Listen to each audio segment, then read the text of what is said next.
Hola, ¿qué tal a todos? Bienvenidos a esta clase. El día de hoy vamos a hablar sobre dos temas bastante interesantes. El primero de ellos va a ser la parte de los ángulos y después platicaremos un poquito más acerca de los planos. Em, Esto, pues obviamente nosotros ya lo hemos visto desde la parte de la fotografía, cómo es importante poder saber manejar la parte donde capturamos nosotros la visión de lo que tiene nuestro obturador. Pero es importante también clasificar y saber, porque recordemos que esto nosotros lo hacemos para poderle transmitir a los demás alguna idea, alguna percepción que nosotros queremos que ellos tengan. Entonces, para nosotros va a ser importante que nosotros determinemos esta parte de los ángulos y los planos sobre los cuales vamos a trabajar. Entonces, dice, existen diferentes ángulos de cámara que tienen una intención psicológica con respecto a la persona u objeto filmado. Consideremos que nosotros siempre que trabajemos con una parte de video-fotografía estamos pensando en el espectador. No estamos pensando nada más en nosotros, cómo me siento, sino cómo se va a sentir la persona que vea eso. ¿Qué va a tener en sus emociones, en sus sentimientos cuando vea eso? ¿Ok? Eso es lo más importante, ¿no? ¿Qué queremos demostrar? Queremos que sienta pánico, queremos que sienta ternura, queremos que sienta empatía, queremos que odie, queremos que ame, queremos qué cosas queremos lograr a partir de lo que nosotros estamos capturando con el lente.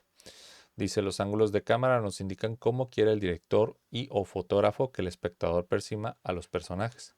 Pues no es lo mismo ver a alguien desde arriba que desde abajo, de perfil o de frente. El ángulo o ángulos de cámara literalmente es de qué ángulo y altura estará la cámara en relación con el personaje u objeto, porque no nada más son las personas.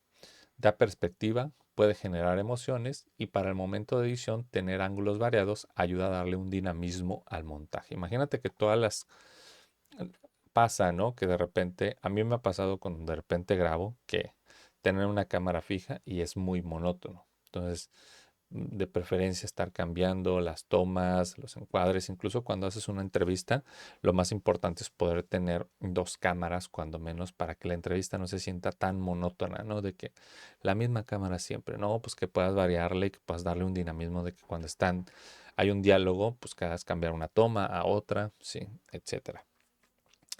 Dice, es por esto que la cámara es el medio de comunicación entre el espectador y lo que queremos contar.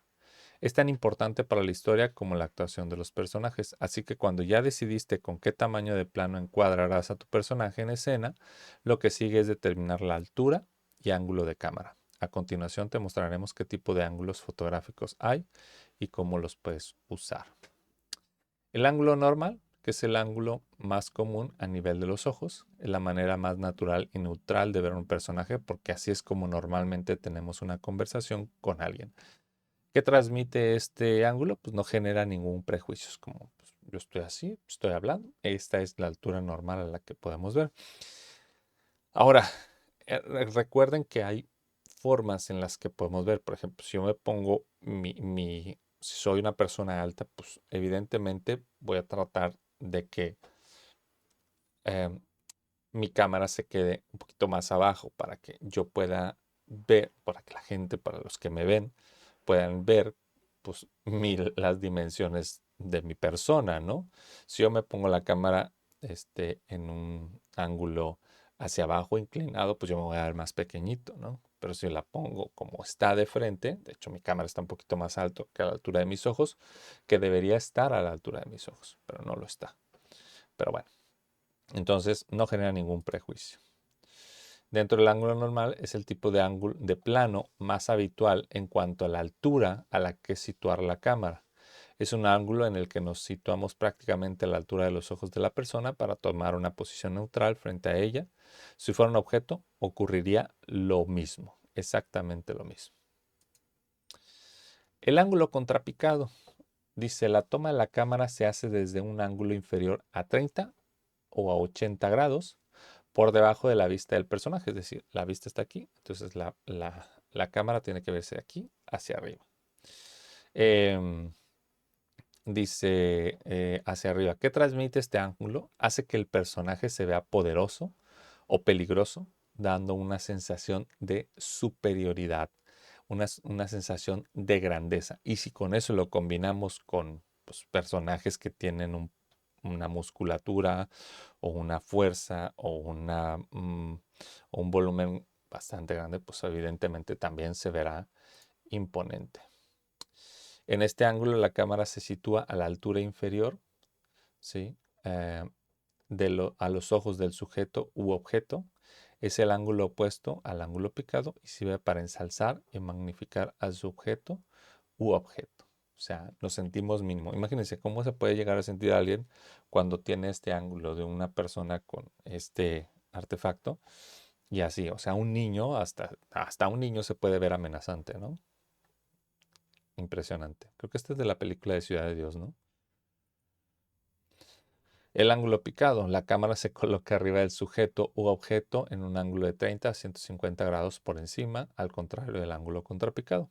Aquí que se transmite en este ángulo, pues los personajes se ven pequeños, vulnerables, débiles, los minimiza y les resta importancia. Y dicho sea de paso, este personaje,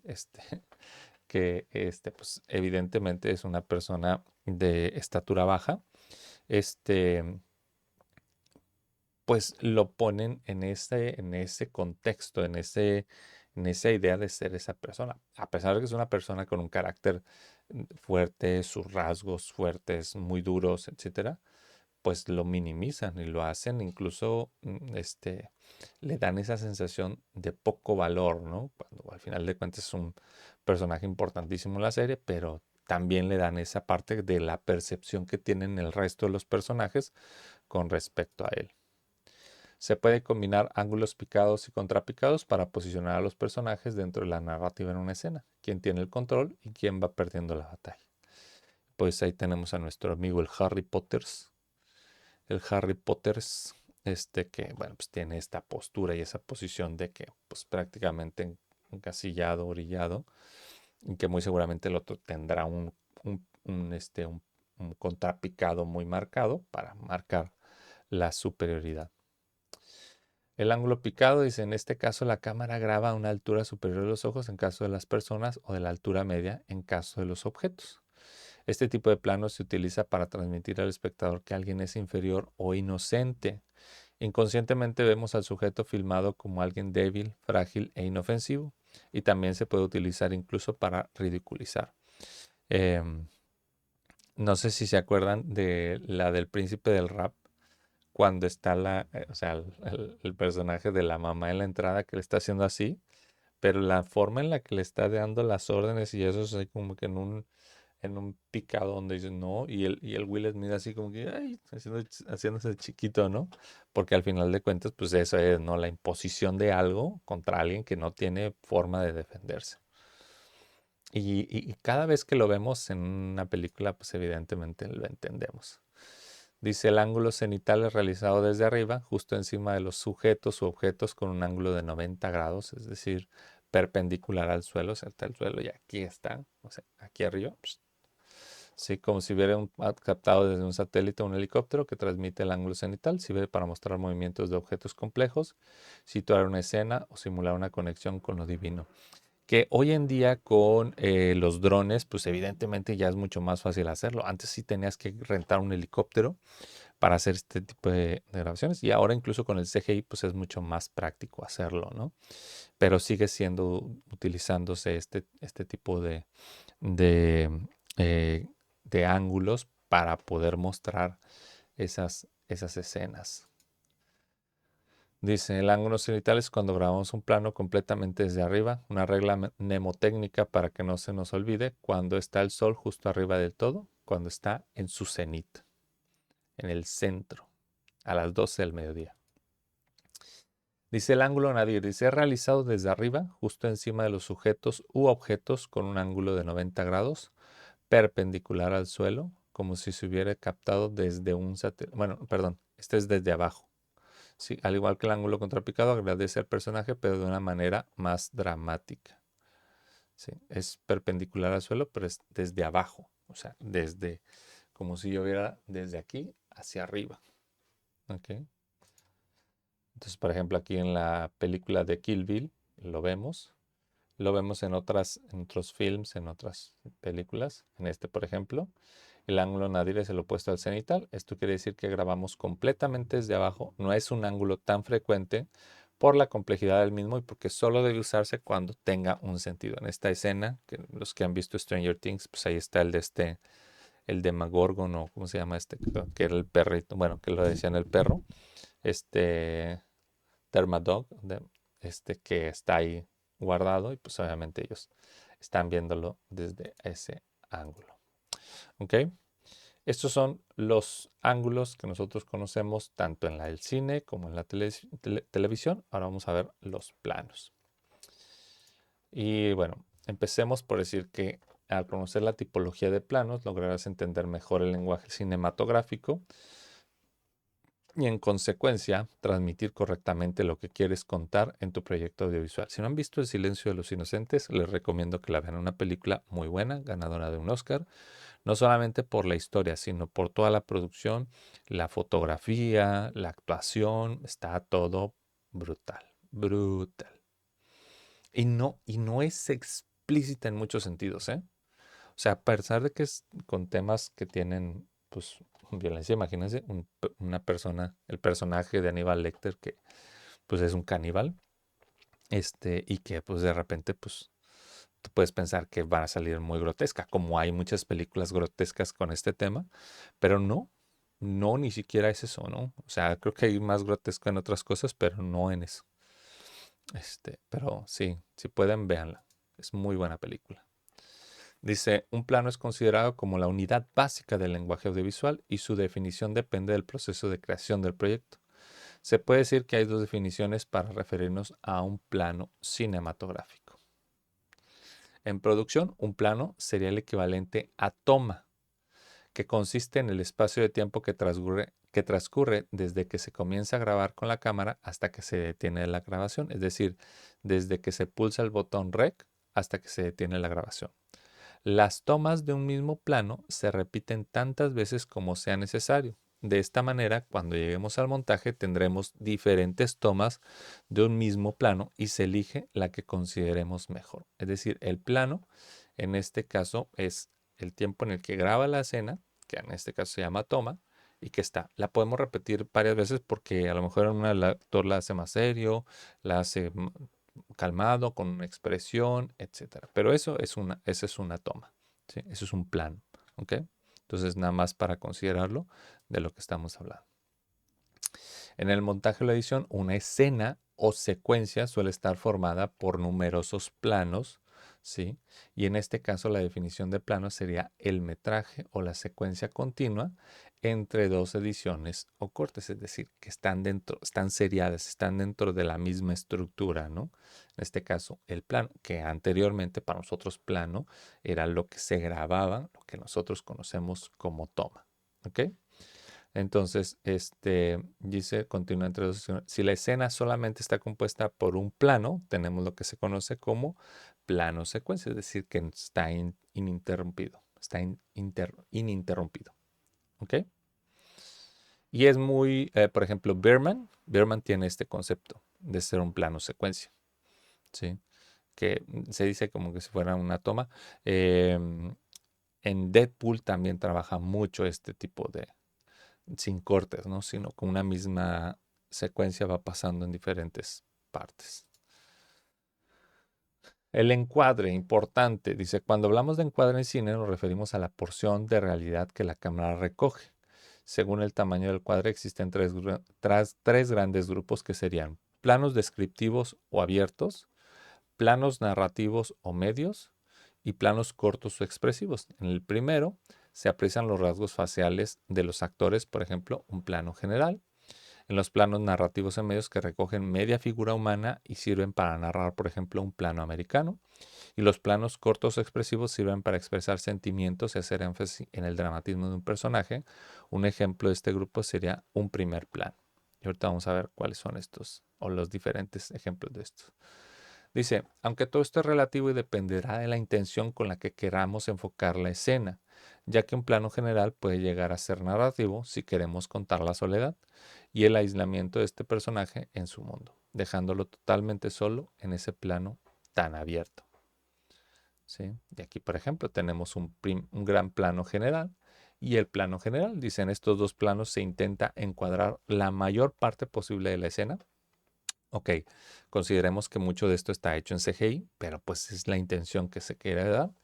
La diferencia entre el gran plano general y el plano general apenas se distinguen las figuras humanas y en el plano general se suele utilizar para contextualizar multitudes o localizaciones completas. Sí, o sea, en el primero, miren, acá está el Stormtrooper, aquí está, como que vigilando, ¿no? Y aquí, pues obviamente vemos al personaje, pues como que contemplando todo el panorama. Dice el gran plano general y el plano general se utiliza para realizarlos. Para realizarlos se suelen usar grandes angulares que permiten encuadrar más la porción de la realidad.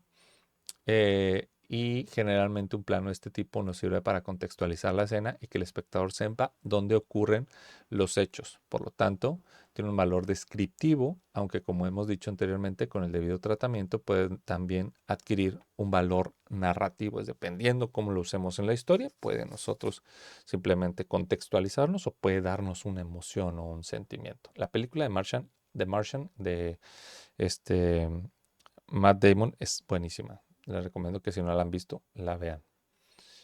Y Star Wars, pues bueno, ni se diga, ¿no? A que mucha gente le aburre Star Wars. No lo entiendo. Esa persona tiene que revisarse. Revisarse a sí mismo.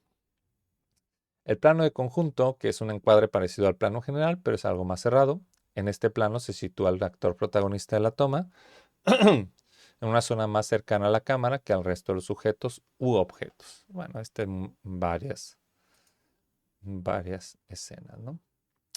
El plano entero o de figura es un tipo de plano donde se encuadra exactamente al sujeto. El límite superior del encuadre y el inferior coinciden con la cabeza y pies del actor o la actriz y puede tener un mínimo de aire por encima de la cabeza. Y también es con diferentes efectos o elementos narrativos. Luego está el plano americano, que en este caso el plano americano se le conoce también como plano 3/4. El encuadre va desde la cabeza, puede tener aire por encima hasta justo por debajo de las rodillas. Puede estar ligeramente por encima de las rodillas también. Lo importante es que se muestre por debajo de la cadera. Se denomina plano americano porque surgió en el género del western, es decir, las de vaqueros, ahora sí que las de vaqueros, y ya que en este género era necesario que se viera cómo los pistoleros pues, y bandidos desenfundaban pues, sus armas, ¿no? Evidentemente, pues era algo que tenían esa parte de mostrarse. Ok, y se hizo conocido, ¿no? O sea, por el género de plano americano o 3/4. El plano medio, sí, se encuadre, iría de la cabeza hasta la cintura de los sujetos y este plano permite transmitir relaciones interpersonales y los sujetos pueden expresarse utilizando sus manos, o sea, la mímica, etcétera. Y por ello se utiliza mucho para entrevistas de televisión. De hecho, los presentadores antes era de la cintura para arriba, que se podía ver. El plano medio corto, dice, es en el cine llamado plano medio corto, donde la figura humana se encuadra desde la cabeza hasta debajo del pecho, o sea, más o menos así como estoy yo, ¿sí? O mitad del torso. Con este plano conseguimos enfocar la atención sobre el personaje, descontextualizándolo de su entorno. Es decir, yo me centro en la persona, no me centro tanto en lo que está detrás de la persona. El primer plano, el primer plano se cortaría por los hombros del actor, quedando la atención sobre el rostro y el cuello. Se utiliza para mostrar emociones del personaje y genera intimidad, olvidándonos del entorno del sujeto. Nos centramos en la persona. Buenísima película, la esta de él. Este, iba a decir El Origen. No, no es El Origen. ¿Cómo se llama esta? Ah, la mecha. Se me fue el nombre de la película. Este, de Leo DiCaprio. Se me fue el nombre. Se me fue el nombre. No, no. Este. No. de González Iñárritu.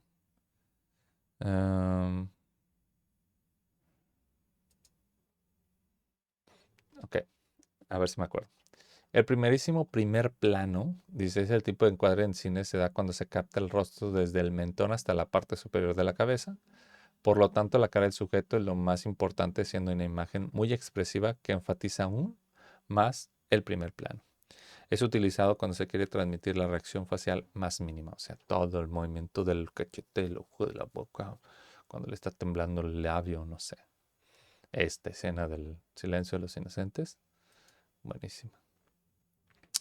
El plano a detalle dice, este plano nos permite mostrar objetos, partes del cuerpo, del actor y, o de algún ser vivo. Por ejemplo, centrarse en las manos de la actriz, mostrar su máxima expresión con detalle.